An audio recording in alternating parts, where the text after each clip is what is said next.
ડાકોરના નસવાડી તાલુકાની તલાવ પ્રાથમિક શાળા બંધ થઈ જતા સ્થાનિકોમાં રોષ જોવા મળી રહ્યો છે। આદિવાસી સમાજના લોકોએ શાળા શરૂ કરવા નસવાડી મામલતદારને આવેદનપત્ર આપ્યું હતું। સ્થાનિકોએ આગામી 15 દિવસમાં શાળા શરૂ કરવાની રજૂઆત કરી હતી। જો શાળા શરૂ નહીં થાય તો ગાંધી ચિંધ્યા માર્ગે આંદોલનની ચીમકી ઉચ્ચારી હતી। સ્થાનિકોનો આક્ષેપ છે કે શાળાના આચાર્યએ બાળકોના વાલીઓ પાસે સહી કરાવી હતી અને સત્રના પ્રારંભે શાળામાં વિદ્યાર્થીઓની સંખ્યા 0 દર્શાવી હતી। વિદ્યાર્થીઓની સંખ્યા 0 થતાં શિક્ષણ વિભાગે શાળા બંધ કરવાનો આદેશ આપ્યો હતો અને જેના કારણે આસપાસના વિદ્યાર્થીઓના ભવિષ્ય પર મોટા પ્રશ્નાર્થ ચિહ્ન મુકાઈ ગયા છે। સમાજના લોકોએ ભેગા થઈને તંત્રને અનેક વખત શાળા ફરી ચાલુ કરવાની રજૂઆત કરી હતી, પરંતુ કોઈ પરિણામ ન મળતા હવે આદિવાસી સમાજના લોકોએ આવેદનપત્ર આપી 15 દિવસમાં શાળા શરૂ કરવા અલ્ટિમેટમ આપ્યું છે। નસવાડી તાલુકાના તલાવ ગામની પ્રાથમિક શાળા 1 વર્ષ કરતાં વધારે ટાઈમથી બંધ થઈ ગયેલી છે। તેને ફરીથી શરૂ કરવા માટે આવેદનપત્ર આપવા નસવાડી આવેલા છે અમે લોકો બધા। સાહેબ તલાવના આપણે પ્રાથમિક શાળાના મેન મુખ્ય શિક્ષક છે, તેમણે પોતાના અંગત લાભ માટે એમણે 0 સંખ્યા બાળકોની બતાવીને બાળકોની એલસી કાઢીને પછી એ રીતના બંધ કરી દીધી છે। દિન 15માં ફરીથી શરૂ કરવામાં આવે અને આ શિક્ષક પર કાયદેસરની કાર્યવાહી કરવામાં આવે અને સસ્પેન્ડ કરવામાં આવે એવી ગ્રામજનોની માંગ છે અને સમાજની માંગ છે। આવનારા સમયમાં જો 15 દિવસની અંદર આ શાળા શરૂ કરવામાં નહીં આવશે તો આવનારા સમયમાં સમાજની સાથે રાખીને હજારોની સંખ્યામાં રોડ રસ્તા પર ઉતરી આવીશું અને ઉગ્ર ગાંધી ચિંધ્યા માર્ગે આંદોલન પણ કરીશું। સુરતના રાંદેરમાં અપહરણ વિથ લૂંટના કેસમાં 4 આરોપીઓના નામ સામે આવ્યા છે, જેમાંથી 3 આરોપીઓની ધરપકડ કરવામાં આવી છે। ગાડીમાં આવેલા 4 શખ્સોએ એક યુવકનું અપહરણ કરી તેની પાસેથી 18,000 રોકડ તેમજ 32,071 USDTની લૂંટ ચલાવી હતી। પોલીસે આરોપીઓની શોધખોળ કરતા 4માંથી 3 આરોપીઓને ઝડપી લેવામાં આવ્યા છે। આરોપીઓ પાસેથી ગુનામાં ઉપયોગમાં લેવાયેલી 4 કાર, મોબાઈલ સહિત 4 લાખથી વધુની મત્તાનો મુદ્દામાલ જપ્ત કરવામાં આવ્યો છે અને આગળની તપાસ હાથ ધરાઈ છે। યુવકનું અપહરણ કરવામાં આવ્યું હતું। 4 શખ્સોએ યુવકનું અપહરણ કરી લૂંટ ચલાવી હતી, જે ઘટનાના દ્રશ્યો સામે આવ્યા હતા। અપહરણ કરીને તેની પાસેથી 18,000 રોકડા તેમજ 32,071 USDTની લૂંટ ચલાવવામાં આવી। પોલીસે આરોપીઓની શોધખોળ કરતા 4માંથી 3 આરોપીઓને ઝડપી લેવામાં આવ્યા છે। આ 3 અલગ અલગ દ્રશ્યો બતાવવામાં આવી રહ્યા છે। સુરતમાં સામાજિક તત્વો બેફામ બન્યા હોય તે પ્રકારના દ્રશ્યો છે। મોબાઈલની લૂંટ માટે 2500 રૂપિયાના મોબાઈલની લૂંટ માટે હત્યાનો અંજામ આપવામાં આવ્યો, તો બીજી બાજુના દ્રશ્યો બતાવવામાં આવી રહ્યા છે, જેમાં સુરતમાં યુવકનું અપહરણ કરીને લૂંટ ચલાવવામાં આવી અને પેટ્રોલ પંપ પર લૂંટ થઈ હોવાના આ દ્રશ્યો સામે આવ્યા છે। સુરતમાં સામાજિક તત્વો બેફામ બનતા પોલીસની કામગીરી પર અનેક સવાલો ઉભા થઈ રહ્યા છે।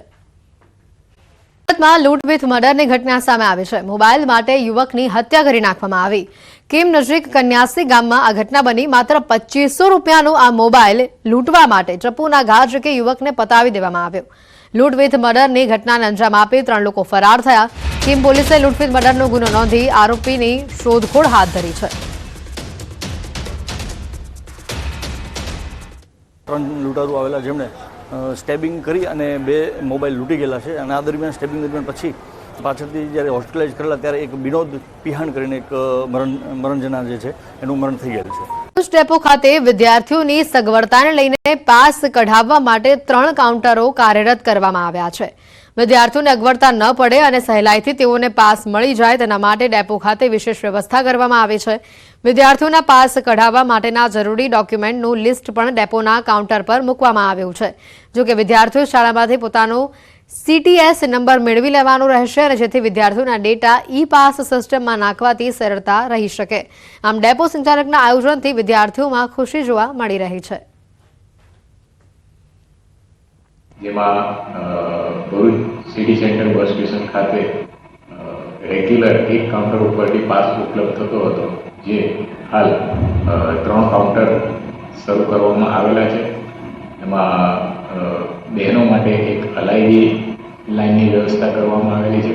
શિક્ષણ નીતિના અમલની સાથે હાલ દેશમાં સ્કૂલ શિક્ષણની માંડી ઉચ્ચ શિક્ષણ સુધીના જે તમામ વિદ્યાર્થીઓ છે તેને યુનિક આઈડી બનાવવાની પ્રક્રિયા આજે ચાલી રહી છે। ત્યારે ભરૂચ જિલ્લાની શાળાઓમાં પણ આ કામગીરી હાલ ચાલુ થઈ ચૂકી છે।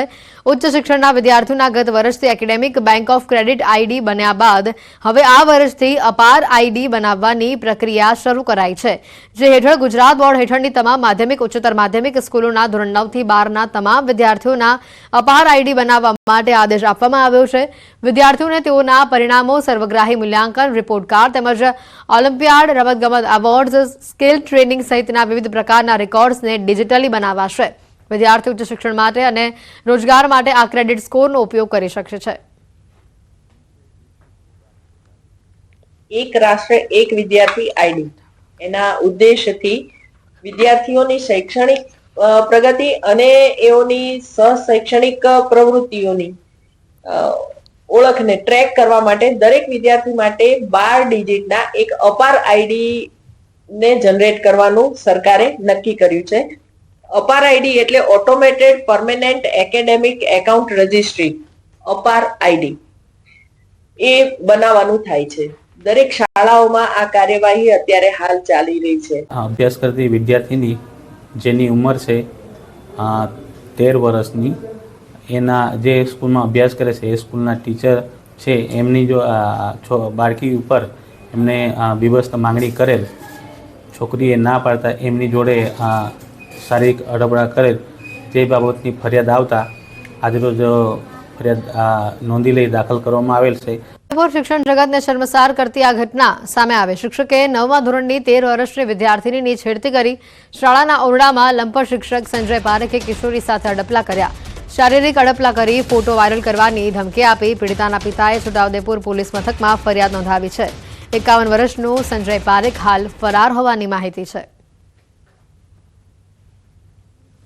અમદાવાદમાં સરકારે ફાળવેલી ગ્રાન્ટનો ઓડિટ રિપોર્ટ રજૂ ન કરી શકનાર સરકારી ગ્રાન્ટેડ શાળાઓને નોટિસ ફટકારવામાં આવી છે. અમદાવાદમાં આવી 100 જેટલી શાળાઓ ધ્યાને આવી છે, જેમાંથી 60થી વધુ શાળાઓને જિલ્લા શિક્ષણ અધિકારીએ નોટિસ ફટકારી છે. મહત્વનું છે કે ડીઈઓ કક્ષાએ સરકારી ગ્રાન્ટનો શાળાઓએ ઓડિટ રિપોર્ટ રજૂ કરવાનો હોય છે, પરંતુ આમાં ઉદાસીનતા દાખવનાર શાળાઓ પાસે ખુલાસો મંગાયો છે. વધુમાં આવી શાળાઓની સરકારી ગ્રાન્ટ પણ અટકાવી દેવામાં આવી છે. એક ગ્રાન્ટેડ શાળાને ઓડિટ રિપોર્ટ દર વર્ષે ડીઓ કક્ષાએ જમા કરાવવાનો હોય છે અને ઓડિટ ફરજિયાત કરાવવાનું હોય છે. તો શાળા કક્ષાએથી આમાં જે ઉદાસીનતા દાખવી છે તેવી અમદાવાદ શહેરની 100 જેટલી શાળાઓ ધ્યાને આવી છે અને 100 સ્કૂલોને ગયા વર્ષના કેટલાકને ઓડિટ બાકી છે, તો કેટલાકને 2 થી 3 વર્ષના ઓડિટ કરાવવાનો બાકી છે. તો એ પ્રકારે જેમના પણ ઓડિટ બાકી છે તેવા તમામ શાળાઓને અમે નોટિસ આપી છે. હોસ્પિટલ કાંડના આરોપીની કરોડોની મિલકત સામે આવી છે. આરોપીઓ પાસેથી કરોડો રૂપિયાની મિલકત હોવાનું તપાસમાં સામે આવ્યું છે. સમગ્ર મામલે ક્રાઇમ બ્રાન્ચ દ્વારા હવે ઇન્કમટેક્સને જાણ કરવામાં આવશે. આવકના પ્રમાણ કરતા કરોડો રૂપિયાની વધુ સંપત્તિ મળી આવી છે. આગામી સમયમાં આરોપીઓની મિલકતને ટાંચમાં લેવા અંગેની પણ કાર્યવાહી થઈ શકે છે.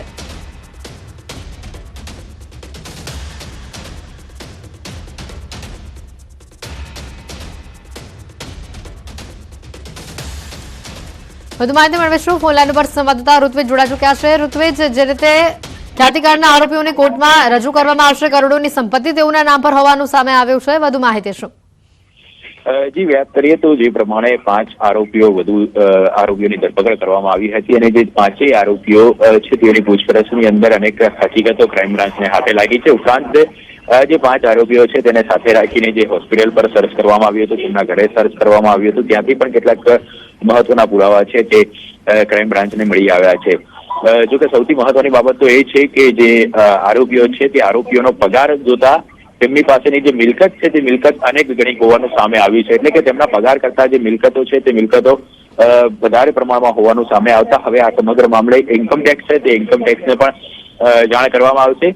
કારણ કે જે મિલકત તેઓએ વસાવી છે તો તેઓએ આ આવક છે તે ક્યાંથી મેળવી હતી, કેવી રીતે મેળવી હતી, ઇન્કમટેક્સ ને લઈને તે કયા પ્રકારનું જે રિટર્ન છે તે ભરપાઈ કરતા હતા, આ તમામ બાબતોની જાણકારી માટે હવે ક્રાઇમ બ્રાન્ચ દ્વારા આ મામલાની જાણ છે તે ઇન્કમટેક્સને કરવામાં આવશે. એટલે હવે આ સમગ્ર મામલે જે બેંક એકાઉન્ટ છે તેઓની પાસે કેટલી મિલકત છે, કેટલી કારો છે, આ તમામ બાબતોની તપાસ છે તે અમદાવાદ ક્રાઇમ બ્રાન્ચ દ્વારા કરવામાં આવશે.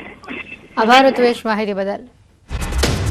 વિવાદ અંગે સૌથી મોટા સમાચાર આવી રહ્યા છે. સસ્પેન્ડેડ પીઆઈ સંજય પાદરિયાને રાહતના સમાચાર છે. પાદરિયા સામે હત્યાના પ્રયાસની કલમ રદ કરવા પોલીસ કોર્ટમાં રિપોર્ટ સોંપી શકે છે. તબીબી અભિપ્રાય અને હથિયારથી હુમલો ન હોવાના કારણે પોલીસ બીએનએસની કલમ 109(1) રદ કરવા કોર્ટમાં રિપોર્ટ કરશે.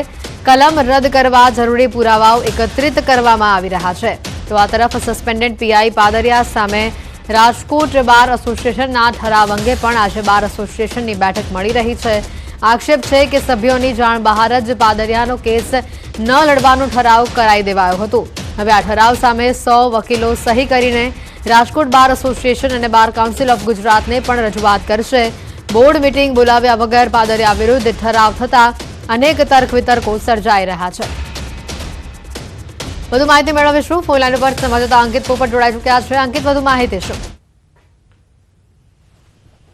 હવે તો પીઆઈ સંજય પાદરિયા વિરુદ્ધ જે રાજકોટ શહેરના તાલુકા પોલીસ સ્ટેશન ખાતે જે હત્યાની પ્રયાસ અંતર્ગત જે કલમ હેઠળ જે ગુનો નોંધાયો હતો ને આખરે હવે રાજકોટ શહેર પોલીસ દ્વારા તે હત્યાના પ્રયાસની કલમ એટલે કે જે બીએનએસની કલમ 109/1 કહેવામાં આવે છે તેને રદ કરવા માટે પોલીસ દ્વારા કોર્ટમાં છે તે રિપોર્ટ કરવામાં આવશે. એટલે કે આમ સંજય પાદરિયા માટે રાહતના સમાચાર છે તે સામે આવી ચૂક્યા છે. ચોક્કસ હજુ સુધી સંજય પાદરિયા દ્વારા આગોતરા જામીનની અરજી છે તે કરવામાં નથી આવી, પરંતુ સંભવતઃ પાદરિયા દ્વારા જે આ પોલીસ દ્વારા જે કલમ છે તે રદ કરવાનો રિપોર્ટ કરવામાં આવ્યા બાદ પાદરિયા દ્વારા આગોતરા જામીન અરજી છે તે મૂકવામાં આવી શકે તેમ છે. તો બીજી તરફ આજરોજ રાજકોટ બાર એસોસિએશનની બેઠક છે તે મળવાની છે. ખાસ કરીને જે સંજય પાદરિયા વિરુદ્ધ કોઈ પણ વકીલ છે તે કેસ નહીં લડે તે પ્રકારનો એક ઠરાવ છે કે જે રાજકોટ બાર એસોસિએશન દ્વારા કરવામાં આવ્યો હતો. આ ઠરાવ જે કરવામાં આવ્યો હતો તેમાં બોર્ડ મીટિંગ છે તે બોલાવવાની હોય છે, પરંતુ તેમાં જરૂરી સભ્યો છે તે પણ હાજર નહોતા રહ્યા ને સભ્યોની જાણ બહાર જ આ પ્રકારનો ઠરાવ છે તે થઈ ચૂક્યો છે. જોકે ઠરાવ કરનારાઓનું કહેવું હતું કે જે સંજય પાદરિયાની સામે જે ફરિયાદી જે બન્યા છે જયંતિ સરદારા તે વકીલાતની ડિગ્રી ધરાવે છે, પરંતુ સભ્યોનું કહેવું છે કે તે ચોક્કસ વકીલાતની ડિગ્રી ધરાવે છે, પરંતુ હાલ તેઓ વકીલ નહીં પરંતુ ઉદ્યોગપતિ તરીકે કાર્યરત છે. બિલકુલ, આભાર અંકિત માહિતી બદલ.